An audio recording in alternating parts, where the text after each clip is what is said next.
اعوذ باللہ من الشیطان الرجیم بسم اللہ الرحمن الرحیم طٰہٰ ما انزلنا علیک القرآن لتشقی الا تذکرۃ لمن یخشی تنزیلا ممن خلق الارض والسماوات العلی الرحمن علی العرش استوی۔ صدق اللہ مولانا العظیم۔ محترم سامعین، یہ صورت طٰہٰ کے شروع سے 2-3 آیات تلاوت کی ہیں۔ اس پہلے رکوع کی کل آیات 24 ہیں۔ میں کوشش کروں گا کہ رکوع کے 24 آیات تک آپ کے سامنے اس کا خلاصہ اور ترجمہ پیش کروں۔ طٰہٰ چونکہ مخففات حروف میں سے ہے، طٰ کا تخفیف شدہ لفظ مخاطب ہوتا ہے۔ مخاطب پہلا اللہ کے سامنے تو اس کا رسول ہے۔ اس بات کا ثبوت کہ رسول ہے اور کوئی نہیں، کیوں؟ اس کا آسان جواب ہے ما انزلنا علیک القرآن لتشقی، نہیں نازل کیا ہم نے تیرے اوپر قرآن تجھے مشقت میں ڈالنے کے لیے۔ علیک، تجھے، یہ تجھے سے طے ہو گیا تو طٰہٰ کا مخاطب، طٰہٰ کا مصداق جو ہے خود نبی ہے، کیونکہ نبی کے ساتھ بات ہو رہی ہے کہ تیرے اوپر جو ہم نے قرآن نازل کیا ہے، تو نبی کے اوپر قرآن نازل ہوا تو مخاطب رسول اس آیت میں طٰہٰ کا اللہ کا رسول ہی ہوا۔ الا تذکرۃ لمن یخشی، تجھے مشقت میں نہیں ڈالنے کے لیے نہیں قرآن نازل کیا۔ یہ قرآن، یہ کتاب تذکرہ ہے، نصیحت ہے، تاریخ ہے، ہسٹری ہے، ہر اسی کے لیے جو خوف خدا رکھتا ہے۔ اب تشقی کے اوپر میں آپ کی خدمت میں کچھ گزارش کروں گا کہ کتاب حدیث کے نام کی جو مشہور ہے بخاری، اس کی جو شروع کے اندر باب کیف کان بدء الوحی، وحی کس طرح اسٹارٹ ہوا، اس کے اندر آپ دیکھیں گے تو نبی علیہ السلام کو جبریل پہلے وحی پہنچاتا ہے، پہلا اقرا کہہ کے، جو کہ جھوٹ ہے، وہ بھی بات آگے آ جائے گی، اس کو میں وہاں کھولوں گا تو بہتر رہے گا۔ تو خیر، وہاں نبی علیہ السلام جواب میں کہتے ہیں اس کو جبریل کو کہ ما انا بقارئ، میں پڑھا لکھا نہیں ہوں۔ پھر دوسری بار، پھر تیسری بار اسے نبی علیہ السلام کو وہ گلے لگا کے زور دیتا ہے، دباتا ہے، پھر نبی بولنے لگ جاتا ہے، جیسے کہتا ہے اقرأ بسم ربک الذی خلق الانسان من علق وغیرہ وغیرہ۔ یہ سارا جھوٹ اس لیے ہے کہ پہلا وحی ہے ہی نہیں۔ پہلا وحی تو سورۃ فاتحہ ہے، اس کی بات بھی ابھی آپ کے سامنے آئے گی چند آیات کے بعد۔ تو مطلب یہ ہے کہ اس میں مشقت والی بات مجھے آپ کو بتانی ہے کہ نبی علیہ السلام اس وحی ملنے کے بعد اس کو سمجھ نہیں پاتے کہ یہ بات کیا ہے اور ماجرا کیا ہے۔ وہ گھر میں آتے ہیں، اپنی فرضی من گھڑت بیوی جو خدیجہ کے نام سے انہوں نے حدیثوں میں لکھی ہے، جس کا وجود ہی نہیں ہے، وہ نام ہی ایک طنزیہ نام ہے کہ جس کے اندر اس کا طنزیہ والا معنی یہ ہے کہ اونٹنی کا کچی حالت میں گرا ہوا بچہ۔ اس کے پاس آتے ہیں کہ یہ میرے ساتھ ہوا ہے، جلدی کرو، زملونی، مجھے چادر اڑاؤ، مجھے لحاف اڑاؤ، مجھے کمبل اڑاؤ۔ اور اس طرح نبی سے پسینہ بہہ رہا ہے پریشانی میں، تو اس کو اس کی بیوی فرضی تسلی دیتی ہے، کوئی کھٹکا نہ کر، کوئی بات نہیں ہے۔ پھر اپنے چچا زاد بھائی کے پاس، جو اس کا عیسائی ہے، اس کے پاس لے جاتی ہے کہ اپنے بھتیجے سے خبر سنو کہ کیا کہہ رہا ہے۔ پھر اسے بتاتا ہے تو پھر وہ بتاتا ہے کہ یہ تو نبی بن گیا ہے۔ تو مطلب یہ کتنی گندی بات ان حدیث والوں نے بنائی ہے کہ ہمارے رسول کو پہلا وحی ملا ہے، اسے پتہ نہیں ہے، اور ایک عیسائی ہے جو بھی پیدا ہی نہیں ہوا ہے، سب فرضی ہیں، بیوی فرضی ہے، اس کا وہ جو چچا زاد بھائی ہے وہ فرضی ہے۔ تو وہ کہتا ہے تو نبی بن گیا ہے اور مکے والے تجھے لڑیں گے، قریش ماریں گے اور اس وقت میں نکالی دیں گے، اس وقت میں اگر زندہ ہوا تیری مدد کروں گا۔ مانا عیسائی سے نبی کو تعلیم دلاتے ہیں کہ نبوت تجھے ملی ہے، ہمارے نبی کو اپنی تعلیم ہی معلوم نہیں کہ مجھے اللہ نے وحی میں کیا کہا، اقرا کے ساتھ اللہ نے مجھے کیا سکھایا۔ خیر آگے بات آئے گی، اللہ تذکرۃ لمن یخشیٰ تنزیلا ممن خلق الارض والسماوات العلی، یہ نازل ہونا ہے اس کتاب کا اس ہستی کی جانب سے جس نے پیدا کیا ہے زمین کو اور بلند آسمانوں کو۔ الرحمن علی العرش استویٰ، اللہ وہ ذات ہے جو رحمان ہے۔ رحمان مانا دوست دشمن کو سب کو کھلانے پلانے والا ہے، سب کے اوپر رحم کرنے والا ہے۔ اس کے رحم و کرم سے یہ کائنات چل رہی ہے، حیوانات چل رہے ہیں، جن انس پری پیکر سب چیزیں اس کے رحم سے سلامت ہیں، قائم ہیں۔ وہ عرش استویٰ، علی العرش استویٰ، وہ کنٹرول روم پر قابض ہے، وہ کائنات کا قبضہ اسی کے ہاتھ میں ہے۔ لہو ما فی السماوات و ما فی الارض، اسی کے لیے ہے، وہ لہو اسی کے لیے ہے، اسی کی ملکیت میں ہے جو کچھ ہے آسمانوں میں اور زمین میں، یعنی اللہ ہر چیز کا مالک ہے، سب چیزیں اللہ کی ملکیت ہیں۔ وما بینہما، جو آسمانوں اور زمین کے بیچ میں، وما تحت الثری، جو اس کیچڑ کے نیچے بھی ہے، وہ بھی سب چیزیں اسی کے ملکیت میں ہیں۔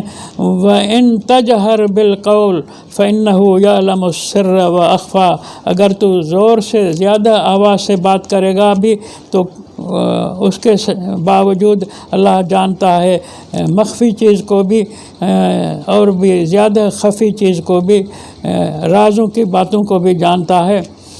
اللہ لا الہ الا ہو، وہ اللہ ایسی ہستی ہے جس کے سوا کوئی معبود نہیں سوائے اس کے۔ لہ الاسماء الحسنی، جتنے اچھی معنی والے نام ہیں سب اس کو جچتے ہیں، وہ ان کا مستحق ہے، حقدار ہے۔